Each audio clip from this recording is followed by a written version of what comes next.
Okay, students, so today we will be talking about the protoplast. Our next few topics are regarding protoplast, its isolation, its uses, its culture, and then we'll be talking about protoplast hybridization. Acha, what is protoplast? Basically, protoplast is the cell without the cell wall. You have the plant cell or the bacterial cell or the fungal cell, जिसके इर्द गिर्द you have the cell wall. तो जब आप उस cell से cell wall remove करते हैं, it is called protoplast. यानी आपके पास you have this cell of the plant, ठीक है, उसके इर्द गिर्द आपके पास सेल वॉल है, जो एक्सटीरियर जो कंपोनेंट होता है प्लांट सेल का वो सेल वॉल होता है, ठीक है। तो जब आप सेल वॉल रिमूव करते हैं तो उसको हम क्या कहते हैं, उसको हम कहते हैं प्रोटोप्लास्ट, ठीक है। So the cell without the cell wall in case of plants bacteria and fungi is the protoplast. अच्छा, सेल वॉल जो है, सेल वॉल आपको पता है कि that provides structure support and the protection to the cells. In case of the plants, animal में cell wall absent होता है, प्लांट्स में वो उसको जो है प्रोटेक्शन देता है, एज वेल एज वो उसको सपोर्ट देता है। बेसिकली जो प्लांट्स का सेल स्केलेटल सिस्टम होता है that comes from that cell wall, ठीक है। So when you remove the cell wall from the plant cells, it is called the protoplast. अच्छा, protoplast को you can extract it from different part of the plants. आप इसको different part of the plant से extract कर सकते हैं, isolate कर सकते हैं. You can use leaf आप use कर सकते हैं, root use कर सकते हैं, stem use कर सकते हैं, flower use कर सकते हैं, anther और pollens use कर सकते हैं, ठीक है। तो उन सब से आप प्रोटोप्लास्ट आइसोलेट कर सकते हैं। अच्छा, अब इसमें जो इसकी जो यील्ड होगी, यानी जो मेथड आप यूज करते करेंगे या उससे जितने प्रोटोप्लास्ट आप एक्सट्रैक्ट करेंगे वो वेरी करेगा अकॉर्डिंग टू द पार्ट, ठीक है। So that's regarding the protoplast. अच्छा, आगे जाते आप बेसिकली प्रोटोप्लास्ट को एक्सट्रैक्ट करते हैं, आइसोलेट करते हैं from different tissues, from leaf, from root, stem और फ्लावर। तो उसके कुछ करेक्टरिस्टिक होते हैं, यानी नॉर्मल जो आपके लीफ का सेल है उसका सेल्स होंगे डिफरेंट, उनका अपना एक स्ट्रक्चर होता है, रूट का अपना एक होता है, फ्लावर का, बिकॉज द सेल वॉल जो है वो उसको स्ट्रक्चर सपोर्ट देता है और प्रोटेक्शन देता है। तो जब आप प्रोटोप्लास्ट को एक्सट्रैक्ट करते हैं तो प्रोटोप्लास्ट का जो है बेसिकली स्फेरिकल शेप होता है, उसका जो शेप होता है वो स्फेरिकल होता है, बिकॉज आपके पास सेल वॉल नहीं है तो वो जो स्ट्रक्चर था वो नहीं होगा, लिहाजा you will have the cell membrane. आपके पास साइटोप्लाज्म है जो कि सेल मेम्ब्रेन में इंक्लोज्ड होता है, इन्वेलप्ड होता है, ठीक है। तो उसका शेप स्फेरिकल होता है। तो जो प्रोटोप्लास्ट होगा वो स्फेरिकल इन शेप होगा और फ्लेक्सिबल होगा, जबकि सेल वॉल से जो है आपके हर सेल का, हर टिश्यू का एक स्पेसिफिक स्ट्रक्चर होता है। दूसरा पॉइंट जो है, प्रोटोप्लास्ट की जो परमेबिलिटी होती है वो सिलेक्टिव परमेबिलिटी होती है, यानी आपके पास जो आउटर लेयर होगा सेल का वो सेलुलर मेम्ब्रेन होगा, ठीक है। तो सेलुलर मेम्ब्रेन की परमेबिलिटी जो होगी वही आपके प्रोटोप्लास्ट की परमेबिलिटी होती है, तो वो इसकी सेलेक्टिव परमेबिलिटी होती है। इसको मैं बाकी किसी लेक्चर में आपको डिटेल में बताऊंगा, लेकिन इसकी परमेबिलिटी जो है तो वो सेलेक्टिव परमेबिलिटी होती है। प्रोटोप्लास्ट की यूजेस में हम इसको बताते हैं कि आप जब मेम्ब्रेन स्टडीज करते हैं, मेम्ब्रेन की परमेबिलिटी पे स्टडीज करते हैं तो आप प्रोटोप्लास्ट यूटिलाइज करते हैं। अच्छा, प्रोटोप्लास्ट जो होता है उसकी पॉसिबिलिटी होती है कि वो फ्यूज करे, यानी वो फ्यूजन हो उसकी विद अदर प्रोटोप्लास्ट। अच्छा, नॉर्मली हम प्रोटोप्लास्ट फ्यूजन की बात करते हैं इन द कॉन्टेक्स्ट के आपके पास एक स्पीशीज का प्रोटोप्लास्ट आप दूसरे स्पीशीज के प्रोटोप्लास्ट के साथ आप उनकी हाइब्रिडाइजेशन करते हैं, सोमेटिक हाइब्रिडाइजेशन करते हैं। लेकिन एक ही स्पीशीज के आपके पास जो प्रोटोप्लास्ट आप एक्सट्रैक्ट करते हैं, देयर इज पॉसिबिलिटी कि वो भी आपस में जो है उनकी फ्यूजन हो, ठीक है। तो दैट इज पॉसिबल, यानी आपके पास एक ही स्पीशीज के जो है प्रोटोप्लास्ट जब आप उसको आइसोलेट कर रहे हैं उनकी फ्यूजन हो। जो नेक्स्ट पॉइंट है वो ये है कि जो प्रोटोप्लास्ट होता है वो सेंसिटिव होता है टू ऑस्मोटिक प्रेशर, यानी ऑस्मोसिस उसमें होगी depending on the solute concentration के आपके पास कंसंट्रेशन इनसाइड ज़्यादा है या बाहर ज़्यादा है, उसी बेसिस पे वाटर जो है या इनटेक उसकी होगी या वो आउट सेल से बाहर जाएगा। ठीक है, तो ये प्रोटोप्लास्ट के कुछ फीचर्स है जो कि डिफरेंट है फ्रॉम द नॉर्मल सेल। ठीक है, इन्हीं चीज को, इन्हीं प्रॉपर्टीज के की वजह से हम जो है प्रोटोप्लास्ट को यूज करते हैं फॉर डिफरेंट पर्पसेस, जो आगे मैं नेक्स्ट स्लाइड्स में आपको बताऊंगा। तो you have the protoplasm, which is the plant cell without the cell wall, and that can be extracted from different parts of the plant। ठीक है, वो आप डिफरेंट प्लांट से ले सकते हैं। और फिर ये जो प्रोटोप्लास्ट आपके पास आएगा उसके कुछ फीचर्स डिफरेंट होते हैं फ्रॉम द प्लांट सेल। अगर हम थोड़े से बेसिक्स की तरफ जाएंगे तो of course this cell has all the cellular organelle, it has the nucleus, it has the DNA, यानी वो आपको रीजनरेट करके पूरे का पूरा प्लांट दे सकता है, लेकिन सिर्फ उसमें सेल वॉल नहीं है और उसकी वजह से उसकी परमेबिलिटी और शेप और फ्यूजन पॉसिबिलिटी में चेंजेस आते हैं, जिसको हम एक्सप्लॉइट करते हैं इन बायोटेक्नोलॉजी। ठीक है, तो उसके यूजेस में आपको नेक्स्ट बताता हूँ। ओके, प्रोटोप्लास्ट आइसोलेशन और कल्चर में आगे नेक्स्ट बताऊंगा वन बाय वन, और फ्यूजन की तरफ जाऊंगा। जस्ट प्रोटोप्लास्ट के इंट्रोडक्शन में मैं चाहता हूँ कि मैं आपको बताऊँ कि प्रोटोप्लास्ट हम किन किन जगहों पे यूज़ करते हैं, उसकी एक्सप्लॉयटेशन बायोटेक्नोलॉजी में किन किन जगहों पे होती है।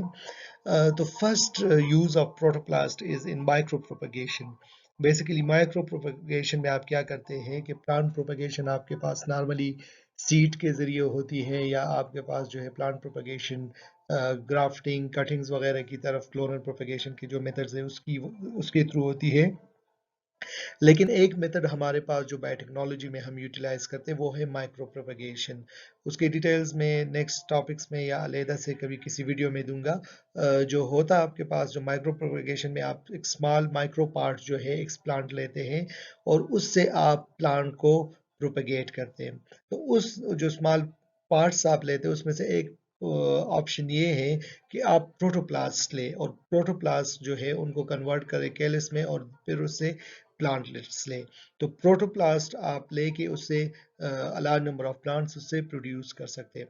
थोड़ा से मैं अगर इसका हिंट दूँ जिसको फिर हम बाद में डिस्कस करेंगे, वो ये कि जब आप डिजीज फ्री प्लांट्स अगर फॉर एग्जांपल बनाते हैं प्रोपेगेट करते हैं तो you take only from the meristematic cells, उससे जो है तो आप लेते हैं मेरिस्टेमेटिक टिश्यू से सेल्स लेते हैं और फिर आप उससे ज़्यादा प्लांट्स प्रोड्यूस करना चाहते हैं। उसको मैं डिटेल बताऊंगा कि उसमें एग्जैक्टली हम क्या चाहते हैं, लेकिन हम disease free part of the plant से प्लांट को मल्टीप्लाई करना चाहते हैं। तो उसमें अगर आपको लार्ज नंबर ऑफ सेल्स चाहिए तो आप प्रोटोप्लास्ट उससे आइसोलेट करेंगे और फिर उससे जो है तो you can produce a large number of plantlets.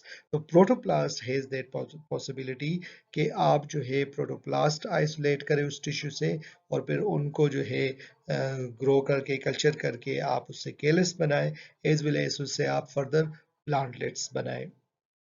दूसरा जो हम यूटिलाइज करते हैं प्रोटोप्लास्ट को, वो हम जब मेम्ब्रेन बायोलॉजी स्टडी करते हैं, यानी हम मेम्ब्रेन को स्टडी करते हैं कि उसमें एक्सचेंज ऑफ मॉलिक्यूल्स कैसे होते हैं।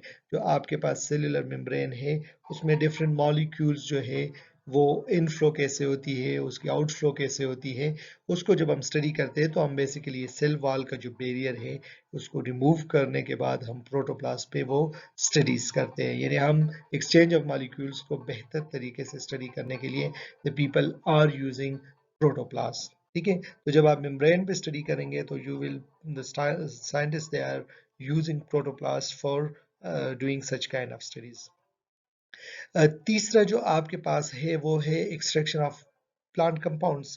प्लांट्स वी नो कि प्लांट्स हमारे पास it's a source of different phytochemicals. उनमें से कुछ केमिकल्स ऐसे हैं जिसकी मेडिसिनल वैल्यूज हैं, कुछ ऐसे हैं जिसकी और वैल्यूज होंगे, इंडस्ट्रियल वैल्यूज होंगे, कोई डाई होगा, कोई एरोमेटिक कंपाउंड होगा। ठीक है, और उसको कोई आप परफ्यूम में यूटिलाइज करना चाहते हैं। तो नॉर्मली जब आप वो प्लांट से एक्सट्रैक्ट करना चाहते हैं तो उसमें एक पॉसिबिलिटी है कि आप उन प्लांट से प्रोटोप्लास्ट आइसोलेट करें और फिर उनसे जो है फर्दर आप एक्सट्रैक्शन करें फाइटोकेमिकल्स की।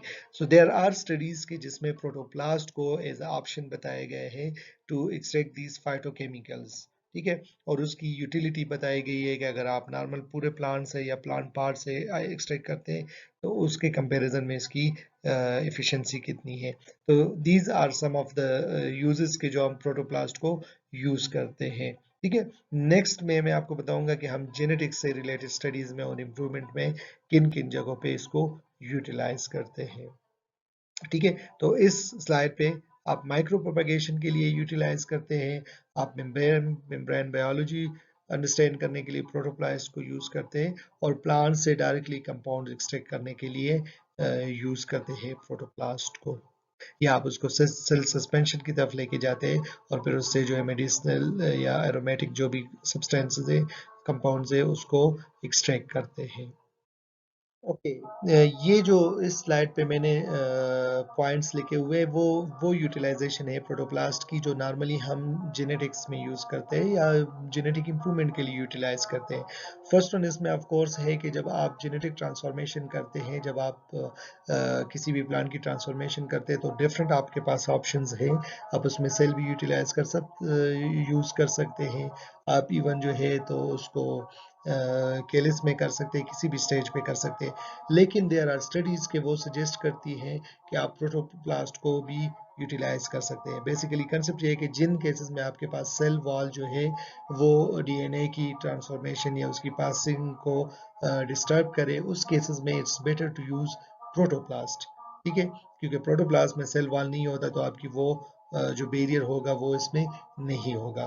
ठीक है। So not of course in all the cases कि आपको सेल वॉल रिमूव करने की जरूरत है, बट देयर आर केसेस के जिसमें you can utilise protoplast instead of using the cells directly. ठीक है। तो आप प्रोटोप्लास्ट को यूटिलाइज करते हैं for the genetic transformation of the plants. तो यानी आप प्रोटोप्लास्ट एक्सट्रैक्ट करें, उसकी ट्रांसफॉर्मेशन करें और फिर उसके जो है उसको फर्दर कल्चर करें और उससे आप ट्रांसफॉर्म प्लांट्स जनरेट करें। ठीक है। तो that has a utility, protoplast has a utility in case of the genetic transformation. There are studies on that कि जिसमें वो प्रोटोप्लास्ट को यूटिलाइज करते हैं। सेकेंड जो है वो आपके पास है कि आप क्रॉप जेनेटिक इंप्रूवमेंट कर सकते हैं प्रोटोप्लास्ट के जरिए through Soma clonal variation. Soma clonal variations basically वो वेरिएशंस है जो आपके पास टिश्यू कल्चर के दौरान आते हैं, यानी जब आप किसी प्लांट पार्ट को टिश्यू कल्चर करते हैं और उसके जो है उसको ग्रो करते हैं, कल्चर करते हैं, उस दौरान जो आपके पास वेरिएशंस आती है वो सोमा क्लोनल वेरिएशंस कहलाती है। कुछ इसमें जेनेटिक होती है, कुछ एपिजेनेटिक होती है। बेसिकली सारी वेरिएशंस आपके पास डिजायरेबल नहीं होती। सोमाक्लोन वेरिएशन पे हम एक अलग से वीडियो बनाएंगे आपके साथ डिस्कस करने के लिए। इसमें सारे डिजायरेबल नहीं होते, लेकिन देयर इज पॉसिबिलिटी कि आपको न्यू वेरिएशंस मिले जो आपके डिजायरेबल हो सकते हैं। तो आपके पास प्रोटोप्लास्ट जो है वो इसके लिए एक वन ऑफ द पॉसिबिलिटी है कि आप प्रोटोप्लास्ट को कल्चर करें और उस कल्चरिंग के दौरान आपके पास न्यू वेरिएशन जनरेट हो और उन वेरिएशन से आप जो है आपकी डिजायरेबल वेरिएशंस आप उसमें से सेलेक्ट करें। ठीक है। तो protoplast you can utilise for that purpose. तीसरा वो यूटिलिटी है जो नॉर्मली जब हम प्रोटोप्लास्ट की बात करते हैं तो डायरेक्टली हमारे जहन में उसकी ये यूटिलिटी आती है और वो है प्रोटोप्लास्ट फ्यूजन। प्रोटोप्लास्ट फ्यूजन क्या है, इसको आगे में नेक्स्ट जो इसी लेक्चर का नेक्स्ट कंपोनेंट है उसमें मजीद एलेबोरेट करूंगा। वो ये है कि बेसिकली जब आपके पास प्रोटोप्लास्ट होते हैं दो डिफरेंट स्पीशीज के या दो डिफरेंट जीनोटाइप्स के, वो आपस में फ्यूज कर सकते हैं और उस तरह आप जो है न्यू वेरिएशन जनरेट कर सकते हैं। अब नॉर्मली क्या होता है कि आप वीट के एक वैरायटी गनीमत को जब क्रॉस करते हैं ललमा के साथ या जो है शाहकार के साथ, तो आप यू आर सपोज कि आप उसी स्पीशीज के रिलेटेड इंडिविजुअल्स को आपस में क्रॉस करते हैं और उन्हीं की वेरिएशंस को आप ट्रांसफर कर सकते हैं। लेकिन इमेजिन करें कि आपको कुछ वेरिएशंस पोटैटो में है और कुछ टोमेटो में है, आप उससे उसको आपस में ट्रांसफर करना चाहिए। इवन आप लिटरली स्पीकिंग आप टोमेटो से वीट में कोई वेरिएशन ट्रांसफर करना चाहते हैं तो उस केस में नॉर्मल प्लांट ब्रीडिंग आपको यानी क्रॉसिंग के जरिए आप उसको नहीं कर सकते। तो प्रोटोप्लास्ट फ्यूजन उसमें एक पॉसिबिलिटी है कि आप टू डिफरेंट स्पीशीज के जो प्रोटोप्लास्ट है उनके आपस में फ्यूजन करें और उससे आप जो है न्यू वेरिएशंस जनरेट करें। तो basically you are overcoming the boundaries जो आपके पास नॉर्मल रिप्रोडक्शन से रिलेटेड होती है फॉर क्रॉप इम्प्रूवमेंट, उन बाउंड्रीज को आप ओवरकम करते हैं और आप न्यू वेरिएशंस जनरेट कर सकते हैं। अब ऑफ कोर्स मैं ये नहीं कहता कि ये जो वेरिएशंस आएगी वो सारे आपके डिज़ायरेबल वेरिएशंस होगी, उसमें फिर आपने फर्दर सिलेक्शंस की तरफ जाना होगा और अपने डिज़ायरेबल वेरिएशंस को सेलेक्ट करना होगा। ठीक है, तो this lecture in this video we talked about the protoplast. Protoplast आपके पास क्या होता है?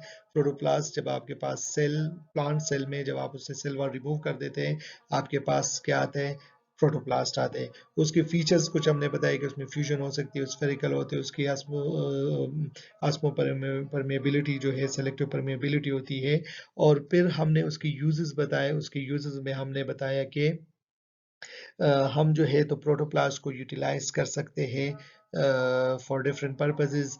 फॉर एग्जांपल माइक्रो प्रोपेगेशन में हम उसको यूटिलाइज कर सकते हैं। हम जो है तो इंडस्ट्रियल जो केमिकल्स वगैरह एक्सट्रैक्ट करते हैं उसमें यूटिलाइज कर सकते हैं।